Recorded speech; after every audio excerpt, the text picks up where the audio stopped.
আসসালামু আলাইকুম। প্রিয় দর্শক, আপনারা জানেন যে ভারত ও রাশিয়ার যৌথ উদ্যোগে ব্রহ্মস নামে একটা ক্ষেপণাস্ত্র, হাইপারসনিক একটা ক্ষেপণাস্ত্র তৈরি করে।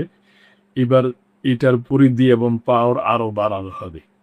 যৌথভাবে হাইপারসনিক ব্রহ্মস ক্ষেপণাস্ত্র তৈরি করছে ভারত, রাশিয়া। ভারত ও রাশিয়ার যৌথ উদ্যোগে তৈরি ব্রহ্মস ক্ষেপণাস্ত্রের পরিধি আরও বাড়াতে চলেছে। এবার এই ক্ষেপণাস্ত্রের ছোট ও হাইপারসনিক সংরক্ষণ তৈরির কাজ চলছে বলে জানিয়েছে ভারতে নিযুক্ত রাশিয়ার রাষ্ট্রদূত ডেনিস আলিট। এই নতুন উদ্যোগ ভারতীয় সশস্ত্র বাহিনীর বহুমুখী আঘাত আনার সক্ষমতাকে আরও শক্তিশালী করবে বলে তিনি আশাবাদ ব্যক্ত করেন। বুধবার বিবেকানন্দ ইন্টারন্যাশনাল ফাউন্ডেশনে ব্রহ্মস ক্ষেপণাস্ত্রের প্রথম পরীক্ষামূলক উৎক্ষেপণের 25 বছর পূর্তি উপলক্ষে আয়োজিত এক অনুষ্ঠানে একথা জানান রুশ রাষ্ট্রদূত। রাষ্ট্রদূত আলী পোবো বলেন, ব্রহ্মস ক্ষেপণাস্ত্র ব্যবস্থার আধুনিকায়নের সম্ভাবনা অপরিসীম এবং পথে উৎক্ষেপণের স্থলভাগ থেকে শুরু করে নৌবাহিনী, সাবমেরিন এবং আকাশপথে উৎক্ষেপণের সক্ষমতা অর্জনের মাধ্যমে এটি দীর্ঘ পথ পাড়ি দিয়েছে। 2017 সালের ঐতিহাসিক পরীক্ষার পর ভারত কৌশলগত ক্রুজ ক্ষেপণাস্ত্রের এক শক্তিশালী ত্রিভুজ ট্রায়াড তৈরি করেছে, যা বিশ্বের অন্যতম দ্রুততম এবং নির্ভরযোগ্য প্রিসিশন স্ট্রাইক সিস্টেমের মর্যাদা পেয়েছে।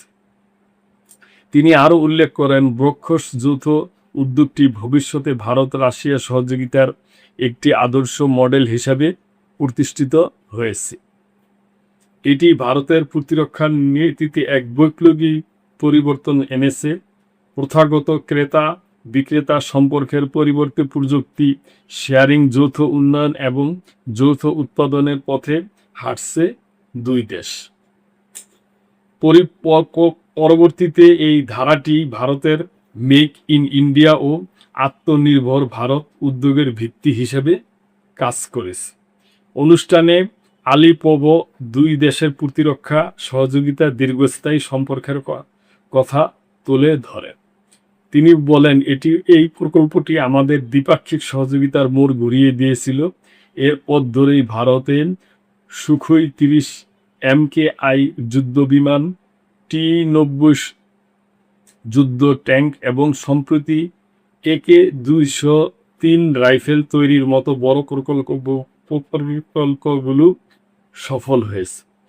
ভবিষ্যৎ সম্ভাবনা নিয়ে তিনি বলেন, সুখোই 57 প্ল্যাটফর্মের উপর ভিত্তি করে পঞ্চম প্রজন্মের যুদ্ধ বিমান তৈরি এবং S-400 আকাশ প্রতিরক্ষা ব্যবস্থার উৎপাদন এই সফল যাত্রাকে আরও এগিয়ে নেবে।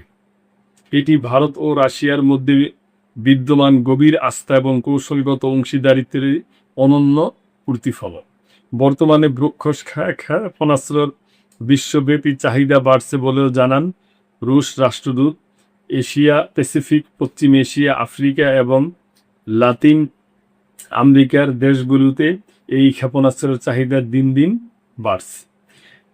তিনি বিশেষ করে উল্লেখ করেন অপারেশন সিঁদুরের কথা, যেখানে ব্রহ্মস ক্ষেপণাস্ত্র তার অসাধারণ দক্ষতা, নির্ভরযোগ্যতা এবং নিখুঁত লক্ষ্যভেদের সক্ষমতা প্রমাণ করেছে। তো প্রিয় দর্শক, এটা ভারত আর রাশিয়ার যৌথ একটা প্রকল্প। এটা আগে থাকতেই হয়ে আসছে এবং ওনারা উভয় দেশ মিল্লা সিদ্ধান্ত নিচ্ছে যে এটা আরও আধুনিক করবে, আরও উন্নত মানের করবে, এই আর কি। তো প্রিয় দর্শক, এই ব্যাপারে আপনাদের কোনো মন্তব্য থাকলে অবশ্যই করবেন এবং সাবস্ক্রাইব করে চ্যানেলটি পাশেই থাকবে। আল্লাহ হাফেজ।